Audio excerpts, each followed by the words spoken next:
सभी युवा साथियों, आप सबको मेरा नमस्कार। साल 2026 का आरंभ आपके जीवन में नई खुशियों का आरंभ कर रहा है। इसके साथ ही जब बसंत पंचमी कल ही गई है, तो आपके जीवन में भी ये नई वसंत का आरंभ हो रहा है। आपको ये समय संविधान के प्रति अपने दायित्वों से भी जोड़ रहा है। संयोग से इस समय देश में गणतंत्र का महापर्व चल रहा है। कल 23 जनवरी को हमने नेताजी सुभाष की जयंती पर पराक्रम दिवस मनाया और अब कल 25 जनवरी को राष्ट्रीय मतदाता दिवस है। फिर उसके बाद 26 जनवरी को गणतंत्र दिवस है। आज का दिन भी विशेष है। आज के ही दिन हमारे संविधान ने जन गण मन को राष्ट्रीय गान और वंदे मातरम को राष्ट्रीय गीत के रूप में अपनाया था। आज के इस महत्वपूर्ण दिन देश के 61,000 से ज्यादा नौजवान जीवन की नई शुरुआत कर रहे हैं। आज आप सबको सरकारी सेवाओं के नियुक्ति पत्र मिल रहे हैं। ये एक तरह से नेशन बिल्डिंग का इनविटेशन लेटर है। ये विकसित भारत के निर्माण को गति देने का संकल्प पत्र है। आप में बहुत सारे साथी देश की सुरक्षा को मजबूत करेंगे, हमारे एजुकेशन और हेल्थ केयर इकोसिस्टम को और सशक्त करेंगे। कई साथी वित्तीय सेवाओं और एनर्जी सिक्योरिटी को मजबूती देंगे, तो कई युवा हमारी सरकारी कंपनियों की ग्रोथ में महत्वपूर्ण भूमिका निभाएंगे। मैं आप सभी युवाओं को बहुत बहुत बधाई और शुभकामनाएं देता हूं। साथियों, युवाओं को कौशल से जोड़ना और उन्हें रोजगार, स्वरोजगार के अवसर देना, ये हमारी सरकार की प्राथमिकता रही है।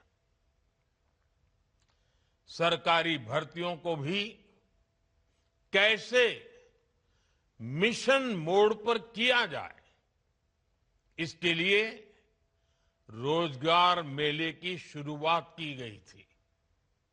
बीते वर्षों में रोजगार मेला एक इंस्टीट्यूशन बन गया है। इसके जरिए लाखों युवाओं को सरकार के अलग अलग विभागों में नियुक्ति पत्र मिल चुके हैं। इसी मिशन का और विस्तार करते हुए आज देश के 40 से अधिक स्थानों पर ये रोजगार मेला चल रहा है। इन सभी स्थानों पर मौजूद युवाओं का मैं विशेष तौर पर अभिनंदन करता हूं। साथियों, आज भारत दुनिया के सबसे युवा देशों में से एक है। हमारी सरकार का निरंतर प्रयास है कि भारत की युवा शक्ति के लिए देश दुनिया में नए नए अवसर बने। आज भारत सरकार अनेक देशों से ट्रेड और मोबिलिटी एग्रीमेंट कर रही है। ये ट्रेड एग्रीमेंट भारत के युवाओं के लिए अनेकों नए अवसर लेकर आ रहे हैं। साथियों, बीते समय में भारत ने आधुनिक इंफ्रास्ट्रक्चर के लिए अभूतपूर्व निवेश किया है।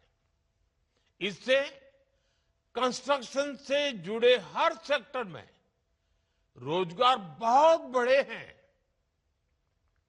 भारत के स्टार्टअप इकोसिस्टम का दायरा भी तेज गति से आगे बढ़ रहा है। आज देश में करीब 2 लाख रजिस्टर्ड स्टार्टअप हैं। इनमें 21 लाख से ज्यादा युवा काम कर रहे हैं। इसी प्रकार डिजिटल इंडिया ने एक नई इकोनॉमी को विस्तार दिया है। एनिमेशन, डिजिटल मीडिया, ऐसे अनेक क्षेत्रों में भारत एक ग्लोबल हब बनता जा रहा है।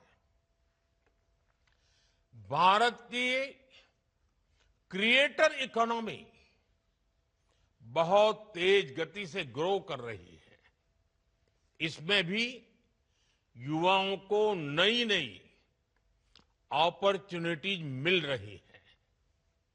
मेरे युवा साथियों, आज भारत पर जिस तरह दुनिया का भरोसा बढ़ रहा है, वो भी युवाओं के लिए अनेक नई संभावनाएं बना रहा है। भारत दुनिया की एकमात्र बड़ी इकोनॉमी है जिसने एक दशक में जीडीपी को डबल किया है। आज दुनिया के 100 से अधिक देश भारत में एफडीआई के जरिए निवेश कर रहे हैं। वर्ष 2014 से पहले के 10 वर्षों की तुलना में भारत में 2.5 गुना से अधिक एफडीआई आया है। और ज्यादा विदेशी निवेश का अर्थ है भारत के युवाओं के लिए रोजगार के अनगिनत अवसर। साथियों, आज भारत एक बड़ी मैन्युफैक्चरिंग पावर बनता जा रहा है। इलेक्ट्रॉनिक्स, दवाएं और वैक्सीन, डिफेंस, ऑटो, ऐसे अनेक सेक्टर्स में भारत के प्रोडक्शन और एक्सपोर्ट दोनों में अभूतपूर्व वृद्धि हो रही है। 2014 के बाद से भारत की इलेक्ट्रॉनिक्स मैन्युफैक्चरिंग में 6 गुना वृद्धि हुई है। 6 गुना। आज ये 11 लाख करोड़ रुपए से अधिक की इंडस्ट्री है। हमारा इलेक्ट्रॉनिक्स एक्सपोर्ट भी 4 लाख करोड़ रुपए को पार कर चुका है। भारत की ऑटो इंडस्ट्री भी सबसे तेजी से ग्रो करने वाले सेक्टर्स में से एक बन गई है।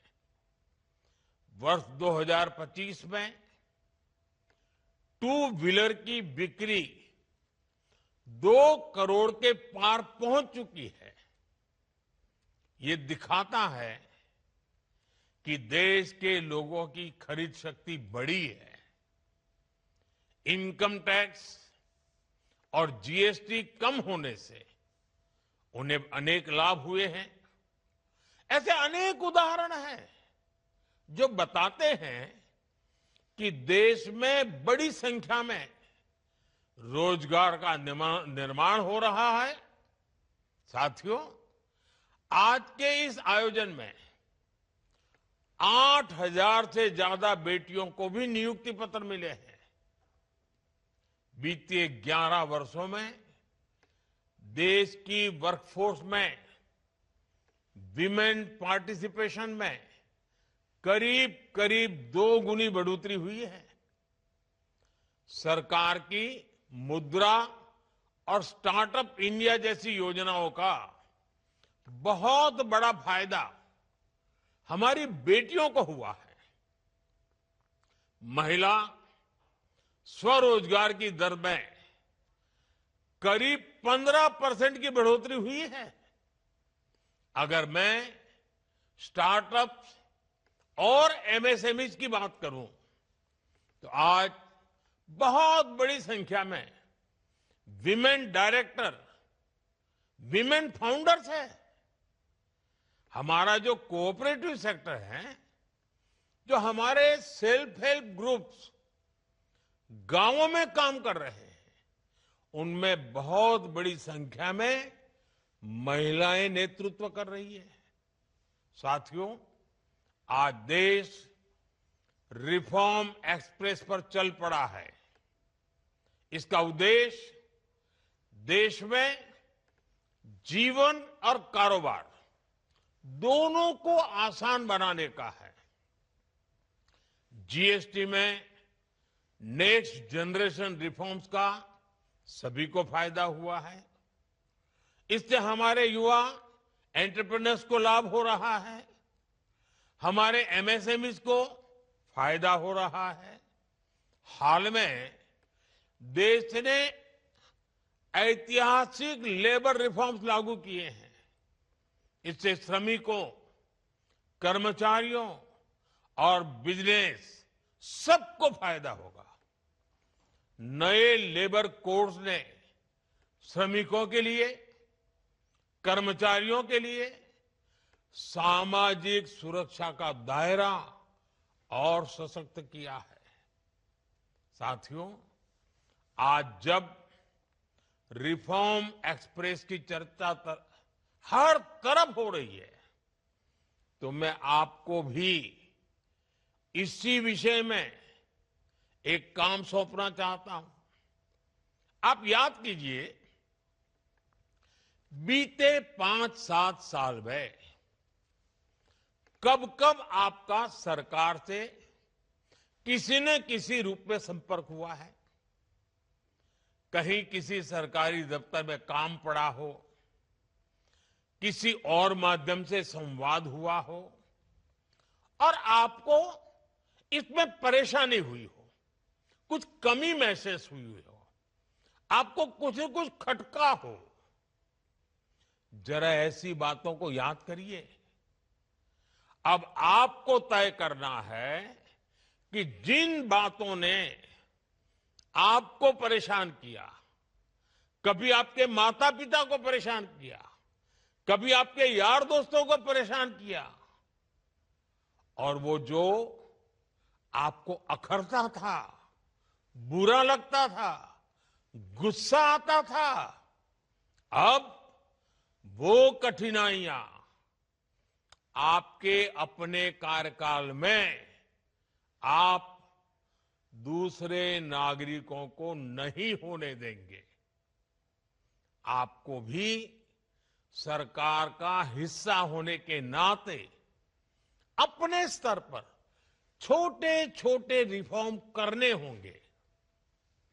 इस अप्रोच को लेकर के आपको आगे बढ़ना है, ताकि ज्यादा से ज्यादा लोगों का भला हो।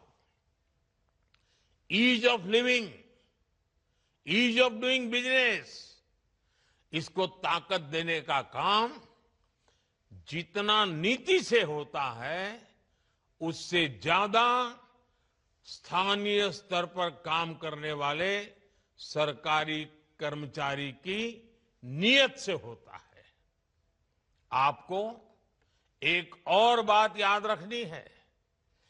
तेजी से बदलती टेक्नोलॉजी के इस दौर में देश की जरूरतें और प्राथमिकताएं भी तेजी से बदल रही है। इस तेज बदलाव के साथ आपको खुद को भी अपग्रेड करते रहना है। आप आई गॉट कर्मयोगी जैसे प्लेटफॉर्म का जरूर सदुपयोग करें। मुझे खुशी है कि इतने कम समय में करीब 1.5 करोड़ सरकारी कर्मचारी आई गॉड के इस प्लेटफॉर्म से जुड़कर खुद को नए सिरे से ट्रेन कर रहे हैं, एम्पावर कर रहे हैं। साथियों, चाहे प्रधानमंत्री हो या सरकार का छोटा सा सेवक, हम सब सेवक हैं और हम सबका एक मंत्र समान है। उसमें न कोई ऊपर है न कोई दाएं बाएं है। और हम सबके लिए, मेरे लिए भी और आपके लिए भी, वो मंत्र कौन सा है? नागरिक देवो भव। नागरिक देवो भव के मंत्र के साथ हमें काम करना है। आप भी करते रहिए।